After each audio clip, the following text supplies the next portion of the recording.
कोई समाज जब अपनी जड़ों और इतिहास से कट जाता है तो वो अपने ही शत्रुओं की कठपुतली बन जाता है। दिल्ली में नवरात्रि के अवसर पर हुआ ये कार्यक्रम इसी का उदाहरण है। अरविंद केजरीवाल सरकार का एक मंत्री मंच से लोगों को हिंदू धर्म छोड़ने की शपथ दिला रहा है। दावा किया गया कि 10,000 लोग इस कार्यक्रम में हिंदू धर्म छोड़कर बौद्ध बन गए। पहले उनकी शपथ को सुनिए। मैं ब्रह्मा विष्णु और महेश को कभी ईश्वर नहीं मानूंगा, और ना ही उनकी पूजा करूंगा। मैं राम और कृष्ण को ईश्वर नहीं मानूंगा, और ना ही उनकी कभी पूजा करूंगा। मैं गौरी गणपति आदि हिंदू धर्म के किसी भी देवी देवताओं को नहीं मानूंगा, और ना ही उनकी पूजा करूंगा। ये वही 22 प्रतिज्ञाएं हैं जो वर्ष 1956 में भीमराव अंबेडकर ने बौद्ध धर्म स्वीकार करते हुए ली थीं। भगवान राम और कृष्ण या अन्य देवी देवताओं ने अंबेडकर का क्या बिगाड़ा था, इसका उत्तर वो स्वयं अपने जीवन काल में नहीं दे सके।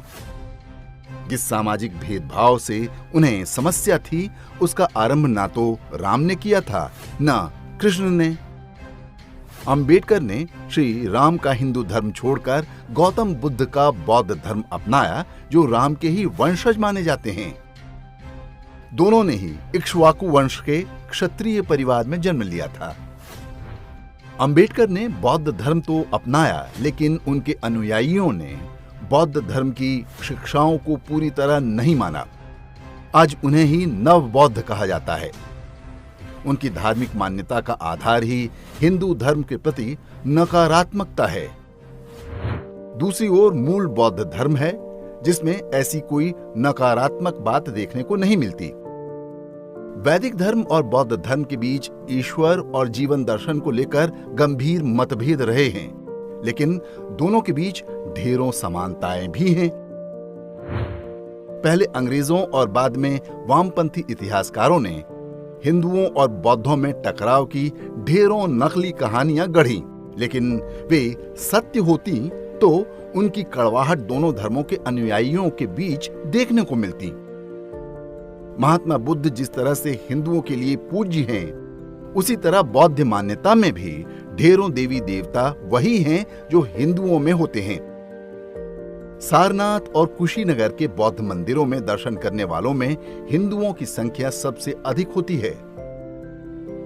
दिल्ली के लक्ष्मी नारायण बिरला मंदिर में गर्भगृह के पास एक विशाल घंटा रखा हुआ है। वर्ष 1939 में मंदिर की प्राण प्रतिष्ठा के समय जापान के बौद्ध समुदाय ने इसे सद्भावना स्वरूप भेजा था। बौद्धों के सबसे बड़े धर्मगुरु दलाई लामा ने हिंदू धर्म के लिए सदैव सम्मान व्यक्त किया। वे हिंदुओं और बौद्धों को जुड़वा भाई की संज्ञा देते हैं। यदि हिंदुओं और बौद्धों में ऐसी ही प्रतिद्वंद्विता होती तो दलाई लामा को भगवान शिव का रुद्राभिषेक करने या कुंभ में गंगा आरती करने की कोई विवशता नहीं थी। हिंदू और बौद्ध धर्म की समानता का सबसे बड़ा उदाहरण थाईलैंड है, जहां राजा बौद्ध धर्म को मानते हैं। उन्हें भगवान राम का प्रतिनिधि माना जाता है। थाई राज परिवार के राजगुरु पारंपरिक रूप से एक ब्राह्मण होते हैं। श्रीलंका के बौद्ध मंदिरों में शिव पार्वती और सीताराम की प्रतिमाएं मिलेंगी। वहां के सिंघली राजाओं की पत्नी पारंपरिक रूप से तमिल हिंदू ही होती हैं। इसी तरह कोरिया और सिंगापुर जैसे पूर्वी एशियाई देशों में बने बौद्ध मंदिरों में भी आपको ढेरों हिंदू देवी देवताओं की प्रतिमाएं देखने को मिलेंगी। ऐसा नहीं है कि ये सारे तथ्य डॉक्टर अंबेडकर को पता नहीं थे। वे जानते थे कि बौद्ध धर्म भी हिंदू संस्कृति का ही हिस्सा है।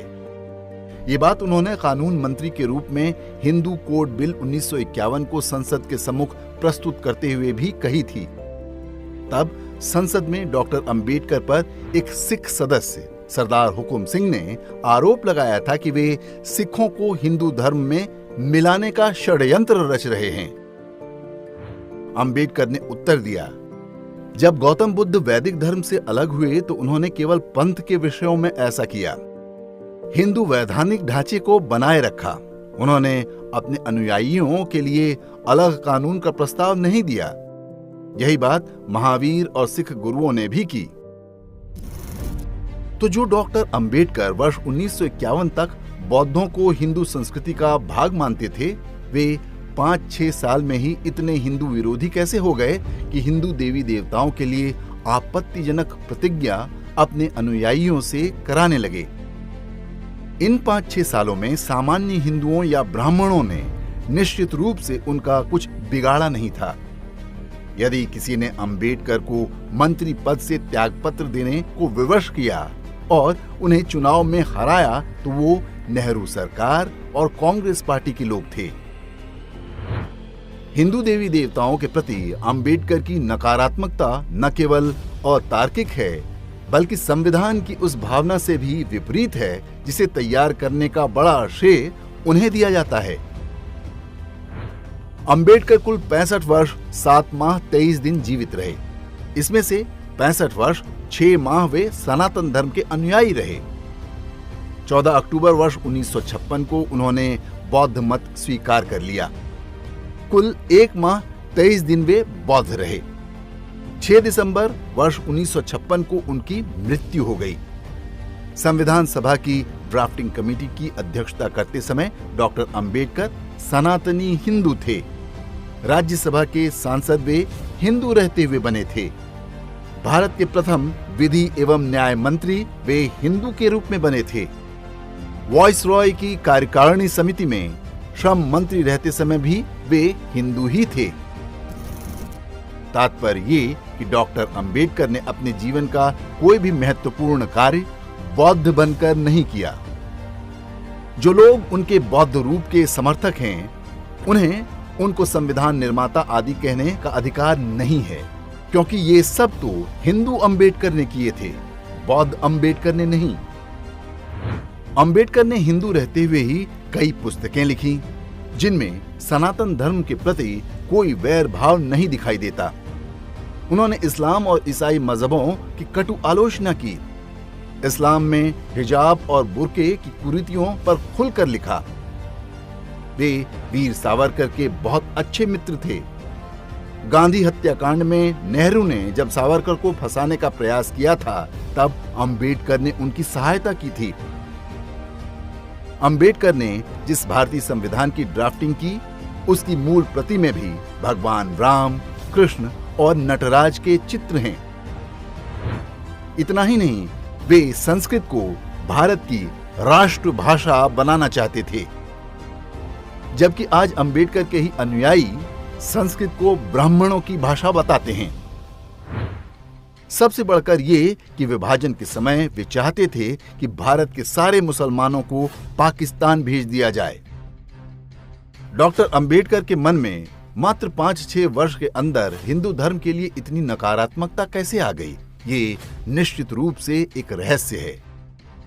हो सकता है कि ये नेहरू सरकार में उनके साथ हुए भेदभाव और अन्याय की प्रतिक्रिया हो।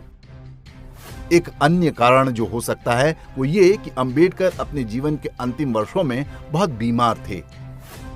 इस समय उन्होंने जो कुछ कहा या किया वो निश्चित रूप से उनके जीवन के प्रमुख वर्षों की बातों से बिल्कुल विपरीत है। ऐसा क्यों हुआ ये तो हम नहीं कह सकते, लेकिन इसके परिणामों से कुछ निष्कर्ष निकाले जा सकते हैं। अंबेडकर की प्रेरणा पर जो लोग नव बौद्ध बने, उनका बौद्ध धर्म की शिक्षाओं से कोई लेना देना नहीं होता। इनमें से अधिकांश ईसाई मिशनरियों के एजेंट हैं। वही उन्हें हार्वर्ड जैसे अमेरिकी विश्वविद्यालयों तक पहुंचने में सहायता करते हैं। नव बौद्धों के नाम पर होने वाली अधिकतर गतिविधियों के पीछे चर्च का हाथ स्पष्ट रूप से देखा गया है। ये आरोप भी लगता रहा है कि चंद्रशेखर रावण और उदित राज जैसों के पीछे भी असली भूमिका चर्च की है। वे जानते हैं कि एक बार जब किसी हिंदू जाति को उसकी जड़ों से दूर कर दिया जाता है तो उसे ईसाई बनाना आसान हो जाता है। हिंदू से बौद्ध बनना वास्तव में ईसाई धर्मांतरण की प्रक्रिया के बीच का हिस्सा है। दिल्ली में आयोजित ये धर्मांतरण कार्यक्रम पहला नहीं था। अरविंद केजरीवाल स्वयं ईसाई धर्मांतरण कार्यक्रमों में भाग लेते रहे हैं। वेटिकन और भारत में सक्रिय धर्मांतरण गिरोहों के साथ केजरीवाल के संबंध आज किसी से छिपे नहीं हैं। उनके मंत्री ने जो किया वो भी बिना उनकी अनुमति के नहीं हो सकता। हिंदू धर्म त्यागना हो या देवी देवताओं के बहिष्कार की अपील, अपने समय में अंबेडकर ने जो किया वो किया, लेकिन अब ईसाई मिशनरियों की कठपुतलियों को उनकी आड़ लेकर हिंदू देवी देवताओं के अपमान की छूट नहीं दी जा सकती। एक जागृत समाज के रूप में हमें इसका विरोध करना होगा और चर्च के पैसे पर पल रहे बहुरूपियों का पूरी निर्ममता के साथ विनाश करना होगा।